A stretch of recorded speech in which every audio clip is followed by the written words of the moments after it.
오늘 말씀은 제자의 삶이 무엇인지를 알려주신 후에 이제 여리고를 떠나서 예루살렘으로 올라가는 도중에 일어난 사건입니다. 그러니까 여리고에서 예루살렘까지 이렇게 멀지 않는 길입니다. 다만 이렇게 계속해서 올라가야 되는 길이기 때문에 쉽다라고는 할 수는 없지만 그러나 먼 거리는 아니죠. 이때 많은 사람들이 예수님을 쫓았습니다. 아마도 예수님을 따르는 사람들은 예루살렘에서 일어날 일들에 대한 기대를 많이 가지고 있었던 것 같습니다. 이미 예수님의 명성이 갈릴리에서 알려졌고 베레아에서도 알려졌습니다. 그러니까 예수님의 명성을 잘 알고 있었던 분들이 이제 예수님이 메시아로서의 그 열매를 보여줄 것이다 라는 생각을 가졌던 것 같습니다. 그래서 많은 사람들이 예수님을 따라서 예루살렘으로 올라가고 있었습니다. 거기에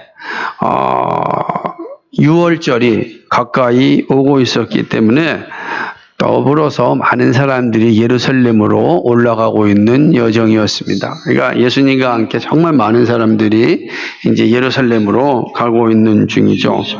근데 바로 그때에 맹인 두 사람이 길가에 앉아 있다가 예수님이 지나간다는 소리를 듣습니다. 그들은 눈은 보이지 않는 맹인이지만 귀는 잘 들을 수 있었기 때문입니다. 이들이 들은 소식은 정말 기쁨의 소식이었습니다. 그 명성이 자자한 분을 만날 수 있는 기회가 그들에게 와 있었기 때문입니다.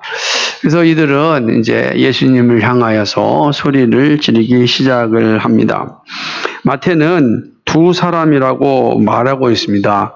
그러나 같은 내용을 기록한 마가와 누가복음을 보면은 이 사람은 한 사람으로 기록되어 있는 모습을 보게 됐고, 그리고 그 한 사람은 바로 바디메오라 이렇게 기록하고 있습니다. 마가복음 10장 46절에 보니까 저희가 여리고에 이르렀더니 예수께서 제자들과 허다한 무리와 함께 여리고에서 나가실 때에 디메오의 아들인 맹인 거지 바디메오가 길가에 앉았다가 이렇게 기록하고 있습니다. 누가복음 18장 35절에 보니까 여리고에 가까이 오실 때 한 맹인이 길가에 앉아 구걸하다가 이렇게 말씀하고 있습니다.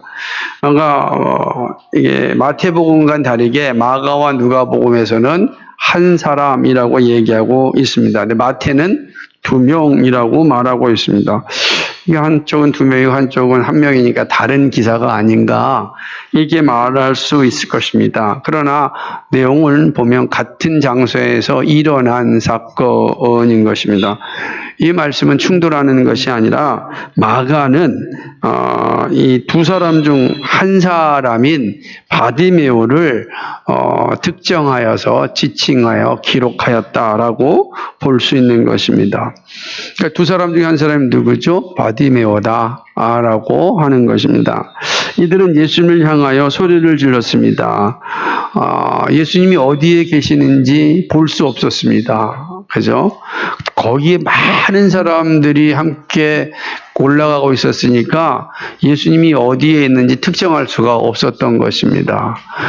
그러므로 이들이 할 수 있는 일은 자신들이 여기에 있다는 것을 알리는 것 외에는 방법이 없었습니다. 어디 있는지 모르니까 자신들이 여기에 있다는 것을 알리는 것이 이 두 맹인이 할 수 있는 최선의 일이었습니다. 이들은 예수님을 향하여 큰 소리로 외쳐서 자신의 간절함을 표현합니다. 주여, 우리를 불쌍히 여기소서 다윗의 자손이여라고 외쳤습니다. 이 고백은 정말 중요한 고백입니다. 왜냐하면 예수님을 향하여 누구보다도 정확하게 고백하고 있기 때문에 그렇습니다. 예수님을 3년 동안 따르던 제자들이 예수님께서 너희는 나를 누구나 할 때 제자들이 한 고백이 뭐냐면 주는 그리스도시요 살아계신 하나님의 아들이십니다 라고 고백하였습니다. 근데 이 맹인 두 사람, 특히 바디메오의 고백이 뭡니까? 주여, 다윗의 자손이여 라고 고백하는 겁니다. 이건 제자들이 행하였던 고백과 동일한 고백인 것입니다. 주와 다윗의 자손은 왕으로 오실 메시아에 대한 분명한 고백입니다. 그러나 이들의 소리는 그 사람들에 의하여서 제지를 받습니다. 사람들이 뭐라고 얘기합니까? 꾸짖습니다. 잠잠하라고 말합니다. 조용히 하라고 말하는 거죠. 이거 되게 위협적으로 들리는 겁니다. 꾸짖고 잠잠하라. 되게 위협적으로 들리는 모습이죠. 거린이고 맹인인 바디메오를 왜 책망하였는지는 나타나지 않았습니다. 그죠? 마가도, 누가도, 마태도 왜 이 사람들이 이 거린 바디메오를 책망하였는지, 제지하였는지 그 이유를 밝히진 않습니다. 그러나 우리가 알 수 있는, 그런 추론할 수 있는 것은 지금 예수님이 예루살렘으로 올라가야 되는데 큰 일을 행하려고 가는데 그 가는 길을 막는 이 일에 대하여서 되게 불편하였던 것이죠. 더군다나 그 길을 막고 있는 이들이 누굽니까? 맹인이고 거린이었습니다. 그러니 더더욱 사람들의 마음에 들지 않았던 것이죠. 옛날이나 지금이나 동일한 것 같아요. 사회적 약자들이 이름 있는 사람에게 접근하기에는 참 어려운 것이 사실입니다. 저도 한때 어떤 아주 우리나라에서 정말 유명한 그런 로펌에서 회의가 있어서 참석을 한 적이 있었습니다. 그때 알려주는 대로 주차장을 들어갔는데 주차장에 들어가니까 그냥 검은 차들이요, 대형 차, 검은 자가용 차들이 그냥 쫙 있는 겁니다. 근데 저는 제가 항상 이야기하듯이 이 목서의 자존심 스타렉스를 타고 딱 들어갔는데 비교가 확 되잖아요. 제가 차가 높잖아요. 다 아무리 세단이라 할지라도 다 내 밑에 있잖아요, 차들이. 그런데 분위기가 정말 묘한 거예요. 전부 다 쫙 있는데 그 옆에 스타렉스를 탁 놓으니까 외관상 사람이 볼 때 그럴 거 아니겠어요? 감사한 게도 제가 초청장이 있었으니까 거기 들어갈 수 있었을 겁니다. 아마 그러지 않았으면 제지당하지 않았을까라는 생각이 들 정도로 시커먼 거 천지였습니다. 옛날이나 지금이나 사회적으로 약자들이 좀 이름 있는 사람에게 접근하기는 쉽지 않습니다. 어려운 일이었죠. 그러나 이 제지를 당한 이 바디메오, 그리고 또 한 명의 맹인은 그것에서 멈추지 않았습니다. 더욱더 힘을 다하여 예수님을 불렀습니다. 놀랍게도 이 소리가 예수님의 귀에 들렸습니다. 예수님은 가는 길을 멈추시죠. 그리고 그들을 부릅니다. 부른 예수님께서 그들에게 이렇게 말씀하십니다. 뭐라고 이야기합니까? 너희에게 내가 무엇을 하여 주기를 원하느냐라고 묻습니다. 이미 예수님은 바디메오와 이 맹인의 마음을 알고 있었던 겁니다. 얘기합니다. 즉시로, 그죠? 대답을 합니다. 눈뜨기를 원합니다. 라고 이야기하는 거죠. 예수님이 이들의 이야기를 듣자 매우 민망히 여기셨습니다. 민망히 여기다 라고 하는 게 이 불쌍히 여기다 라고 하는 겁니다. 그죠? 다 불쌍히 여기는 거죠. 그러니까 예수님이 그들에게 불쌍히 여겼습니다. 그들이 불쌍히 여겨서 하는 마음에 예수님께서 화답하신 겁니다. 우리를 불쌍히 여기소서라고 하는 그들의 외침에 예수님께서 화답하시죠. 불쌍히 여기십니다. 그리고 그들의 눈을 만집니다. 즉시로 이 맹인들의 눈이 띄어지고 마는 겁니다. 그러자 이들은 너무 기쁘고 즐거웠습니다. 이거 뭐 이루 말할 수 없는 행복 아니겠습니까? 근데 오늘 우리 마태복음에는 나와 있지 않지만 마가복음과 누가복음에는 예수님께서 이 소경, 이 맹인, 이 바디메오와 또 한 사람에 대하여서 칭찬합니다. 내 믿음이 너를 구원하였다. 이렇게 칭찬을 합니다. 내 믿음이 너를 구원하였다.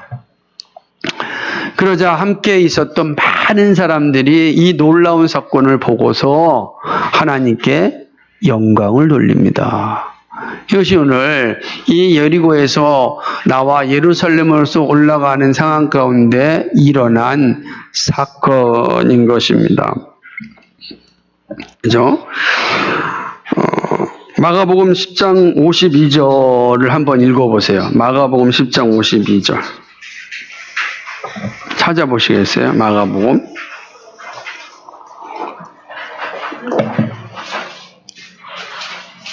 같이 읽겠습니다. 시작. 예수께서 이르시되 가라 네 믿음이 너를 구원하여 하시니 저가 곧 보게 되어 예수를 길에서 쫓으니라. 아멘. 내 믿음이 너를 구원하였느니라. 이게 예수님이 이 두 맹인에 대한 칭찬이었습니다. 본문은 이렇듯 두 맹인의 간절한 기도에 응답하신 예수님의 긍휼하심을 증거합니다. 이 본문은 여기 이런 겁니다. 이 두 맹인의 간절한 기도에 응답하신 그리스도의 긍휼하심이 오늘 이 말씀의 중심이라고 할 수 있습니다. 예수님은 두 맹인의 기도에 응답하심을 통하여 오고 오는 모든 주의 자녀들에게 중요한 교훈을 주고 있습니다. 자, 그렇다면 예수님께서 이 사건을 통하여서 우리에게 알려주시고자 하는 참된 가르침은 무엇일까? 하나씩 생각해 보겠습니다. 첫 번째로는 예수님은 이 교훈을 통하여서 분명하면서도 매우 중요한 사실을 가르치는데 예수님에 대한 바른 고백이 기도의 생명이다라는 사실을 알려주십니다. 예수님은요, 우리의 주이십니다. 저 주, the Lord, 헬라어로 kyrios. 이 말은 바로 구약 성경에서 말하는 야훼, 하나님을 표현하는 단어입니다. 그러니까 주여라고 할 때 지금 이 예수님을 향하여서 이 바디메오와 이 친구가 외쳤던 고백은 뭐냐면 하나님이라는 고백이었습니다. 살아계신 하나님, 창조주요 구속주이신 하나님에 대한 외침이었습니다. 예수님이 하나님이시에 대한 고백이 이 맹인들에게 있었습니다. 사람들은 예수님을 주라고 부르기 주저할 때 이들은 예수님을 주라고 고백하였습니다. 여기에 기도의 능력이 있는 겁니다. 나의 기도를 받으시는 분이 누구십니까? 창조주 하나님이십니다. 나의 기도를 받으신 분이 누굽니까? 구속주 하나님이십니다. 나의 기도를 받으시는 하나님에 대한 분명한 고백, 그것이 기도의 능력이 되는 것입니다. 그것이 기도의 생명이 되는 것입니다. 내가 기도하고 있는 분이 누구인지에 대한 정확한 고백이 없는데 어떻게 기도의 열매를 얻을 수 있겠습니까? 기도가 힘이 있겠습니까? 기도의 능력이 있겠습니까? 기도의 생명이 있겠습니까? 불가능합니다. 이 맹인들은 분명히 고백합니다. 주여라고 외칩니다. 불쌍히 여기소서. 하나님, 우리를 불쌍히 여기소서. 바로 이 맹인들의 기도가 생명, 그 능력이 있는 이유가 바로 여기 있습니다. 또한 이들은 예수님을 향하여 다윗의 자손이요라고 불렀습니다. 다윗의 자손이라고 하는 의미는 무엇입니까? 왕이라고 하는 의미입니다. 왕입니다. 통치자라고 하는 의미입니다. 이 말은 메시아는 다윗의 자손을 통하여 오신다는 그 약속을 함의하고 있습니다. 그러니까 이 맹인들은 적어도 예수님을 향하여 다윗의 자손이라고 외쳤을 때 그를 향하여 메시아 구원주라고 하는 고백을 하고 있었습니다. 맹인들 역시 들을 수 있었기에 잘 알고 있었습니다. 왕이 오면 모든 결박에서 자유하게 합니다. 예수님은 죄에 매여 있는 인류를 구원하시기 위하여 오시는 분입니다. 오시는 왕이십니다. 두 맹인은 자신이 부르짖고 있는 분이 누구인지 이렇게 정확하게 인식하고 있었습니다. 다윗의 왕이여, 당신은 바로 오실 메시아입니다. 우리를 죄의 굴레에서 해방시켜 주실 분입니다. 우리를 자유하게 해주실 분입니다. 이것이 이들의 외침 속에 있었습니다. 그러므로 사람들의 제지 가운데도 강하고 담대하게 주여 다윗의 왕이여 우리를 불쌍히 여기소서라고 외칠 수 있었던 것입니다. 이런 고백의 기도가 정말로 능력을 나타내는 것입니다. 뿐만 아니라 이들은 예수님의 긍휼하심, 자비하심에 대하여 확신하였습니다. 오실 메시아는 긍휼이 풍성하신 분입니다. 온유하신 분입니다. 이것이 약속되어진 메시아입니다. 오실 메시아 어떤 분입니까? 바로 모세와 같은 선지자입니다. 모세를 향하여 구약이 무엇이라고 표현하고 있습니까? 이 지면의 가운데 가장 온유한 자가 누구냐? 모세다 그랬어요. 온유하다. 이 말은 결코 외면하지 않으신다라고 하는 의미를 함의하는 것입니다. 자신들을 외면하지 않을 것임을 이들은 알았습니다.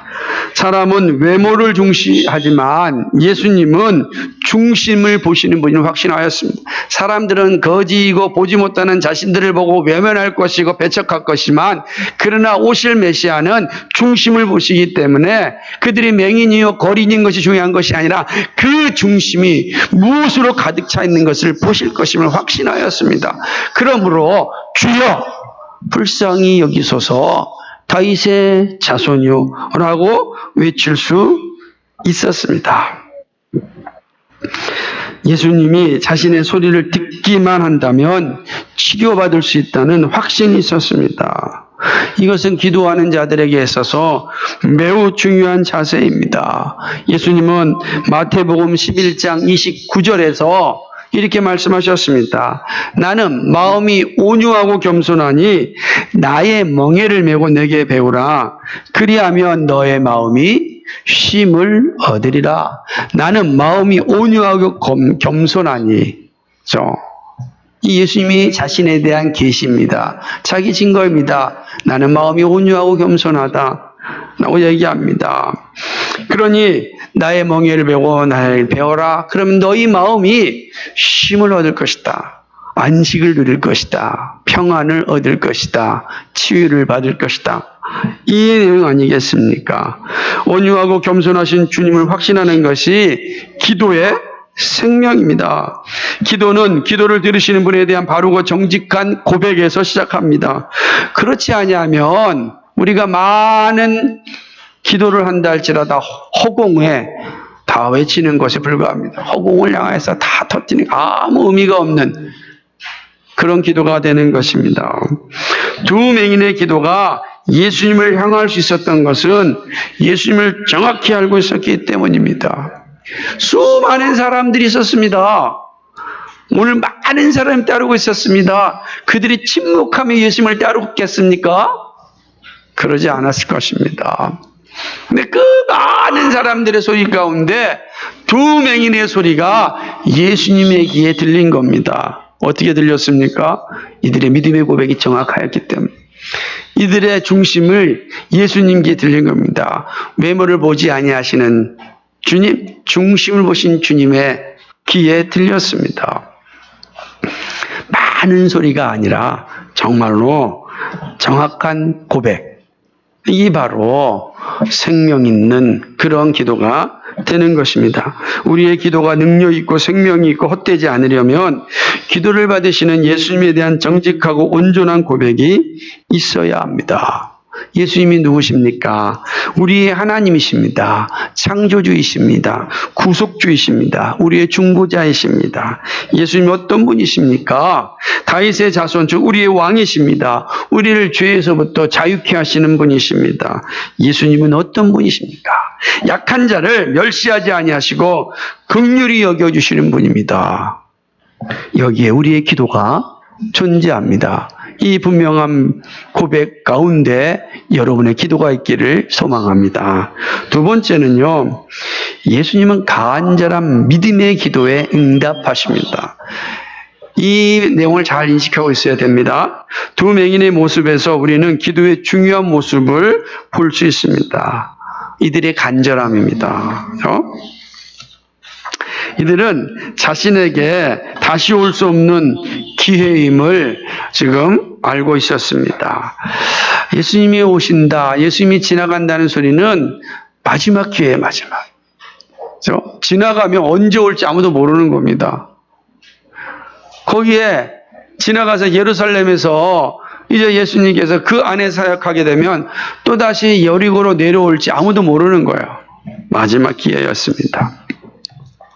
많은 사람들이 함께하였습니다. 그 가운데 세상적으로 별 볼 일 없는 자신의 존재를 기억할 수 있는 사람이 누가 있겠습니까?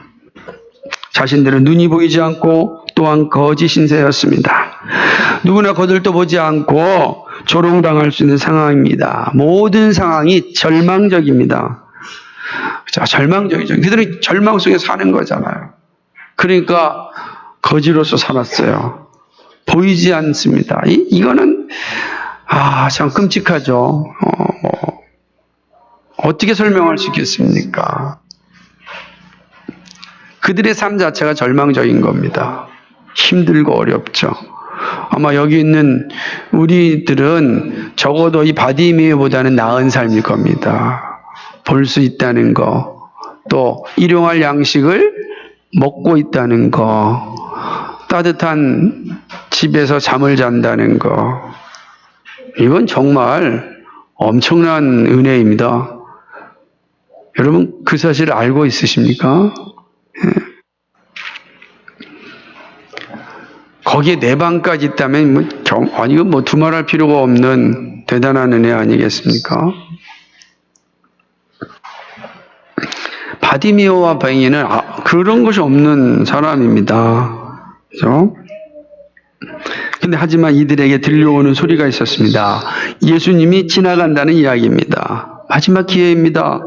그래서 이들은 예수님을 향하여 주여 다윗의 자손이여 우리를 불쌍히 여겨달라고 외쳤던 것입니다. 사람들의 책망한다 할지라도 그것은 포기할 수 없는 것이었어요. 사람의 책망이 중요한 게 아니라고요. 창피함이 중요한 게 아니라고요. 지금 내 생명이 달린 길에 내 생명이. 그래서 또다시 우리를 불쌍히 여겨달라고 기도합니다. 사람들의 소리에 굴복하지 않았습니다. 온 힘을 다하여 기도하였습니다. 간절함으로 기도하였습니다. 그러나 단지 간절함이 응답의 요소가 되는 건 아닙니다. 그죠? 다 간절할 수 있어요. 여기에 믿음의 모습이 있어야 합니다. 예수님은 겨자씨만한 믿음으로 기도할 때 놀라운 역사가 일어난다고 하였습니다. 이들의 기도가 놀라운 역사를 일으킬 수 있었던 것은 바로 간절함과 함께 참된 믿음이 있었기 때문입니다. 예수님은 이들의 믿음을 보셨습니다. 간절한 믿음을 예수님은 보셨습니다.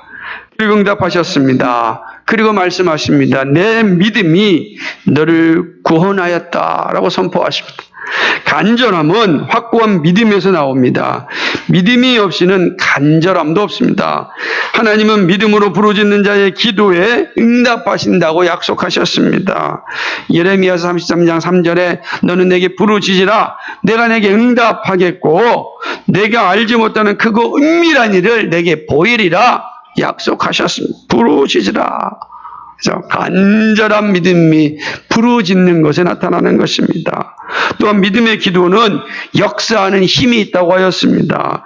야고보서 5장 15절에 믿음의 기도는 병든 자를 구원하리니 주께서 저를 일으키시리라.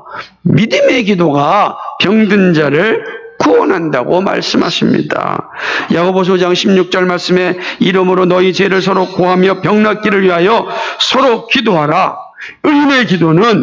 의인의 간구는 역사하는 힘이 많으니라. 의인의 간구는 역사하는 힘이 많으니라. 이 약속에 말씀인 것입니다. 간절한 믿음의 기도는 역사가 일어납니다. 두 맹인의 믿음의 기도에 예수님은 불쌍히 여기사 응답하셨습니다. 그리고 정확하게 이들의 믿음을 칭찬하셨습니다. 지금 무엇보다도 믿음의 기도가 필요합니다. 여러분 무엇을 원하십니까? 주님께 무엇을 간절히 구하고 계십니까? 간절한 마음으로 그러나 굳건한 믿음으로 기도하시기 바랍니다. 주께서 응답하십니다. 이것이 두 번째 교훈입니다. 마지막 세 번째는 예수님을 찾을 때 치유와 평화가 있습니다. 두 맹인의 삶을 생각해 보시기 바랍니다. 이들의 삶에 소망이 있었을까요? 소망이 있다고 볼 수 없는 그런 삶이었습니다. 왜냐하면 그만큼 열악하였습니다. 보지도 못하고 또한 경제적으로는 정말 파탄된 상황입니다. 거린이라 거지라라고 하는 건 그 모든 면에 있어서 다 무너져 있음을 표현하는 것입니다. 거린이란 말 속에서 이들의 삶이 얼마나 어려운지를 잘 보여줍니다. 경제적 삶에 문제가 없으니 그들에게 어떤 소망이 있었겠습니까? 눈이라도 떠 있으면 뭐 어디로 찾아가서 일을 할 텐데 그러지도 못하니 얼마나 절망적이었겠습니까?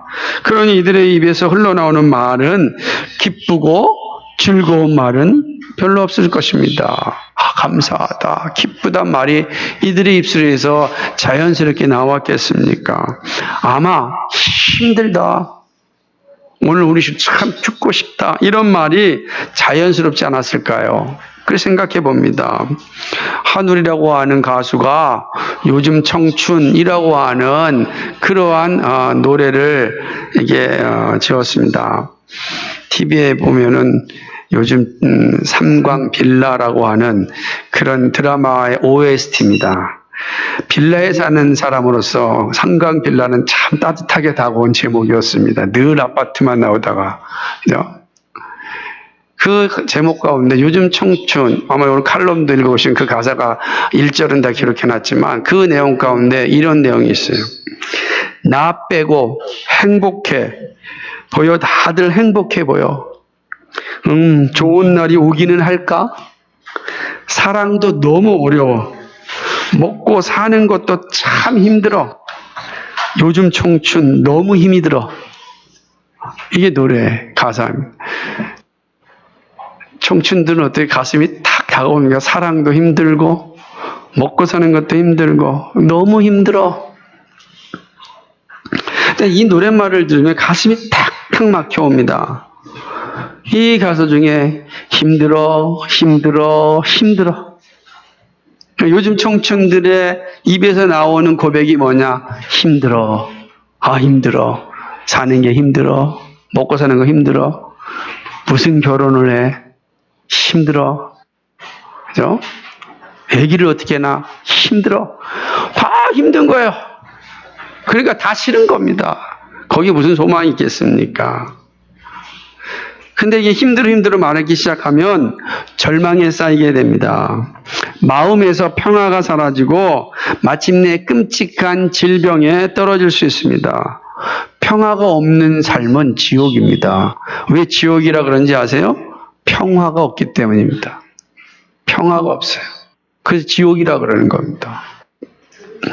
두 맹인의 삶도 이루어졌을 것입니다. 그런데 이들에게 새로운 삶이 찾아왔습니다. 바로 예수님이었습니다. 이들은 보이지 않지만 예수님을 찾았습니다. 눈이 보이지 않지만 입은 있었습니다. 그래서 목이 터져라 예수님을 찾았습니다. 그리고 예수님을 만났습니다. 그러자 삶의 문제가 해결되었습니다. 눈이 치유받은 것입니다. 그런데 이들에게 더 중요한 것이 있습니다. 그들은 단지 눈이 떠진 것으로, 눈이 해결된 것만으로 끝난 것이 아니라 앞으로 살아야 될 이유도 얻었습니다. 오늘 본문 34절에 보면 저희가 예수를 쫓으니라 라고 기록되어 있습니다. 저는 이 말씀에서 희망을 보는 겁니다. 저희가 예수를 쫓으니라. 예수님의 제자로서 삶을 살게 되었습니다. 살아야 될 이유를 발견하게 된 것입니다. 소망을 가지게 된 것입니다. 비로소 삶의 평화가 온 것입니다. 눈이 치유될 뿐만 아니라 그 내면의 평화도 살아가야 될 이유도 그는 얻었습니다. 역대하 14장 7절은 하나님을 찾은 자에게 베푸시는 하나님의 평안을 기록합니다. 이 말씀은 유다의 왕 아사의 고백입니다. 그러나 이 고백은 두 맹인의 고백이고 우리의 고백이 되어야 합니다. 아사가 일찍이 유다 사람에게 이르되 우리가 우리 하나님 여호와를 찾았으므로 이 땅이 아직 우리 앞에 있나니 우리가 이 성읍들을 건축하고 그 주위에 성곽과 망대와 문과 빗장을 만들자. 우리가 주를 찾았으므로 주께서 우리에게 사방의 평안을 주셨느니라. 아멘. 우리가 주를 찾았으므로 주께서 사방에 평안을 주셨느니라. 이거 진리입니다.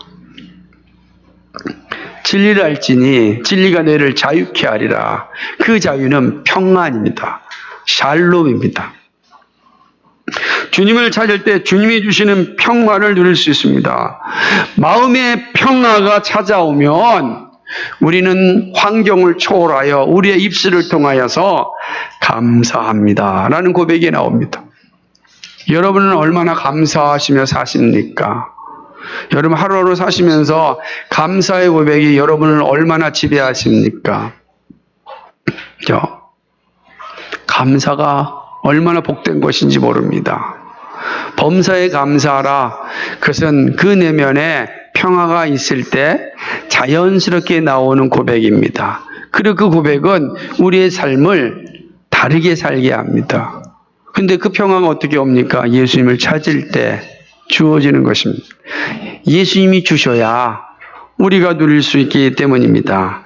어려운 시대에 우리에게 필요한 것은 주님을 찾는 일입니다. 힘든 시대, 요즘 청춘만 힘듭니까? 요즘 세대는 안 힘듭니까? 다 힘들죠. 이 힘든 시대에 우리가 평화를 누릴 수 있는 유일한 길은 예수님을 찾는 것입니다. 예수님을 찾지 아니하면 죽음에 이르는 병에 걸리게 됩니다. 그리고 너무나 많은 사람들에게 아픔과 슬픔과 고통을 주는 삶을 살게 되는 것입니다. 그러나 예수님을 찾으면 예수님이 우리에게 치유와 평화를 주십니다. 주님을 상실하면 고통과 불안 속에 살아가지만 주님을 만나면 치유와 평화를 누리게 됩니다. 사랑하는 여러분, 어떠한 순간에도 우리의 환경이 아무리 어렵다 할지라도 그 가운데 절망하지 않는 유일한 길이 있습니다. 그는 주님을 찾는 것입니다. 우리가 주를 찾았으므로 주께서 우리에게 평안을 주셨느니라. 주여 우리를 불쌍히 여기소서. 다윗의 자손이여 찾아야 됩니다. 부르짖어야 됩니다. 상황을 보지 마십시오. 사람들의 소리에 흔들리지 마십시오. 주위의 환경에 넘어지지 마십시오. 우리의 눈을 고정하여 주여 우리를 불쌍히 여기소서. 주님을 찾으십시오. 주님을 찾으셔야 치유와 평화가 우리에게 주어집니다. 이러한 은혜를 반드시 누릴 수 있기를 간절히 소망합니다. 말씀을 맺습니다. 예수님은 두 맹인의 부르짖음에 기꺼이 응답하셨습니다. 이 말씀은 오늘 우리에게 주시는 말씀입니다. 예수님을 믿는 자에게는 능치 못할 일이 없다고 약속하셨습니다. 우리가 대단해서가 아닙니다. 예수님이 약속하심 때문입니다. 예수님이 이렇게 약속하셨어요. 너희는 내게 부르짖으라. 믿는 자에게 능치 못할 일이 없다. 내 믿음이 너를 구원한다. 우리의 잘남이 아닙니다. 우리의 대단함이 아니라 예수님의 약속입니다. 예수님의 신실하심이 우리로 하여금 그렇게 살 수 있도록 힘을 주십니다. 그렇죠. 사랑도 하기 힘들고 다 힘듭니다. 취업하기 얼마나 힘들어서 어떤 청춘은 하루 한 끼만 먹고 견딘다고 합니다. 거기만 그러겠습니까? 자영업하는 분들이 얼마나 힘듭니까? 사업하는 분들은 또 어떻습니까? 힘들죠. 힘듭니다. 그러나 그 힘든 문제를 혼자 끙끙 앓고 가지고 있다고 해서 해결될 건 아무것도 없습니다. 그 모든 문제를 그것이 무엇이든지 예수님께 가져가시기 바랍니다. 그리고 간절한 믿음으로 기도하시기 바랍니다. 사람들이 무엇이라 말해도 흔들리지 마시고 끝까지 주님께 기도하시기 바랍니다. 끝까지. 불가능한 같은 것이 변하여 가능하게 되는 것입니다. 아무것도 보이지 않는 세상이 보이게 되는 겁니다. 생각해 보십시오. 깜깜한 세상에서 환한 세상을 보게 되었습니다. 평화가 주어진 거예요. 그것이 우리 주님의 약속인 것입니다. 우리가 간절하게 주님께 부르짖으면 주님 우리에게 말씀하십니다. 네가 원하는 것이 무엇이냐? 여러분 지체 없이 말씀하십시오. 지체 없이 말씀하십시오. 주님 보기를 원합니다. 주님 낫기를 원합니다. 주님 이루기를 원합니다. 기도하십시오. 믿음으로 구하시기 바랍니다. 긍휼을 베푸시는 주님을 의지하여 기도하시기 바랍니다. 아사 왕처럼 기도하시기 바랍니다. 우리 역대하 14장 11절이요. 같이 한번 볼까요? 구약성경 한번 보세요. 역대하 14장 11절.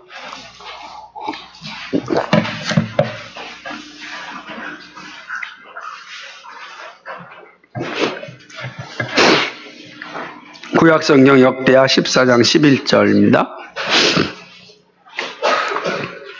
같이 한번 읽겠습니다.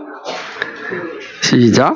그 하나님 여호와께 부르짖어 가로되 여호와여 강한 자와 약한 자 사이에는 주밖에 도와줄 리가 없사오니 우리 하나님 여호와여 우리를 도우소서.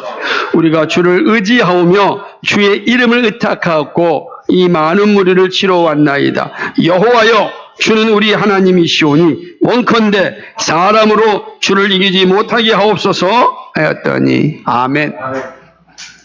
금요일날 이 말씀을 나눌 때 은혜를 많이 받았습니다. 오늘 이 말씀이 주님께서 두 맹인을 통하여 우리에게 주시는 말씀과 같습니다. 주께서 맹인의 기도를 들으시고 응답하셨듯이 우리의 기도를 들으시고 응답하십니다. 강한 자와 약한 자 사이에는 주밖에 도울 리가 없습니다. 그러므로 하나님께 구하십시오. 주님 도우소서.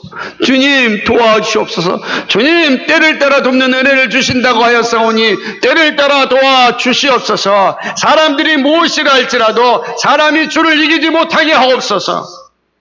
이게 정말 믿음의 기도 아닙니까? 우리가 사람에게 굴복하면 되겠습니까? 환경에 굴복하면 되겠습니까? 사람이 환경이 주를 이기지 못하게 하옵소서. 사람으로 주를 이기지 못하게 하옵소서. 이것이 바로 두 맹인의 기도였습니다. 그러므로 사람들이 잠잠하라 책망할 때도 주를 향하여서 외쳤던 것입니다. 그리고 주님은 사람들의 소리를 잠잠케 하였고 두 맹인의 소리를 들으셨습니다. 수없이 많은 사람들의 소리 속에서 두 맹인의 믿음의 소리를 들으셨습니다. 그리고 그들을 치유하시고 평화를 주셨습니다. 사랑하는 여러분, 어떤 문제를 여러분 가지고 계십니까? 그 문제가 커 보이십니까? 그러나 주님 앞에서는 절대 크지 않습니다. 여러분의 문제를 가지고 주님께 가져가시기 바랍니다. 반드시 가져가셔야 합니다.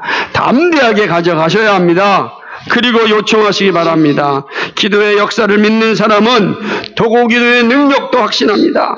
그러면 여러분 그 기도도 함께 나눠야 됩니다. 주님, 함께 기도합니다. 주님, 우리의 문제를 아시지 않습니까? 주님께서 믿음으로 기도하는데 들어주신다고 약속하지 않으셨습니까? 이 시간 기도합니다. 우리의 기도를 들어주옵소서. 그렇게 나가셔야 됩니다. 사랑하는 여러분, 혼자 가기 힘들다면 믿음의 동역자들과 함께 가시기 바랍니다. 저는 마태가 잘 기록했다고 생각합니다. 두 맹인이 함께 했습니다. 바디메오가 큰 소리로 외칠 수 있었던 것은 함께하는 한 사람이 힘이 됐을 것입니다. 함께 갔습니다. 함께 간다면 힘들지 않습니다. 함께 부르짖으면 좀 더 크게 외칠 수 있습니다.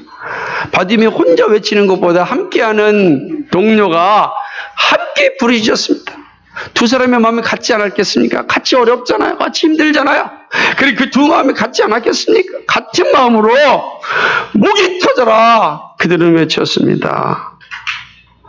함께하면 힘이 됩니다.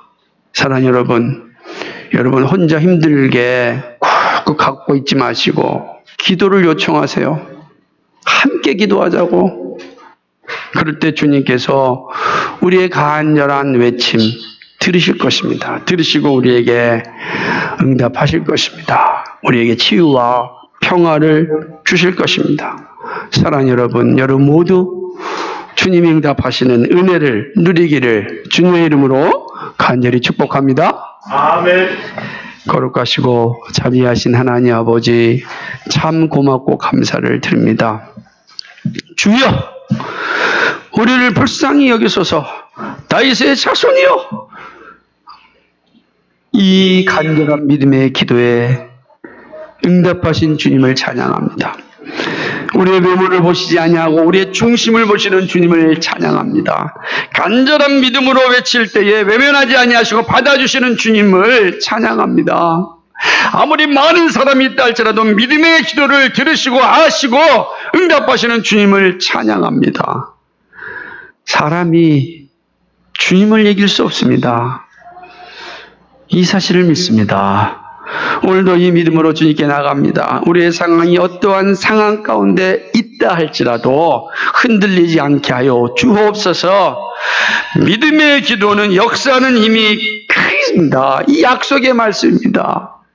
아버지요, 오늘 우리가 가지고 있는 문제들이 있습니다.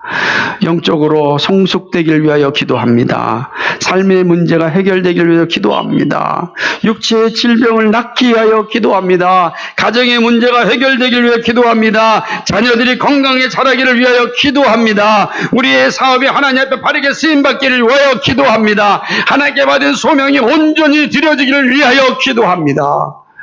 아버지 간절히 기도합니다. 세상은 어렵고 힘듭니다. 힘들다는 것이 이 세상의 소리입니다. 주님, 이 힘든 세상 가운데서 범사에 감사할 수 있는 우리의 믿음 되게 하여 주시옵소서. 주님과 함께 동행케 하여 주옵소서. 주님이 이 세상을 이길 수를 보여주는 우리의 삶이 되게 하여 주옵소서. 거룩하신 주님, 사랑하는 성도들의 삶에 늘 동행하여 주시옵시고 힘든 세상 가운데 기쁨과 감사가 넘쳐나는 삶을 살아갈 수 있도록 역사하여 주옵소서. 감사합니다. 예수 그리스도의 이름 받들어 기도하옵나이다. 아멘.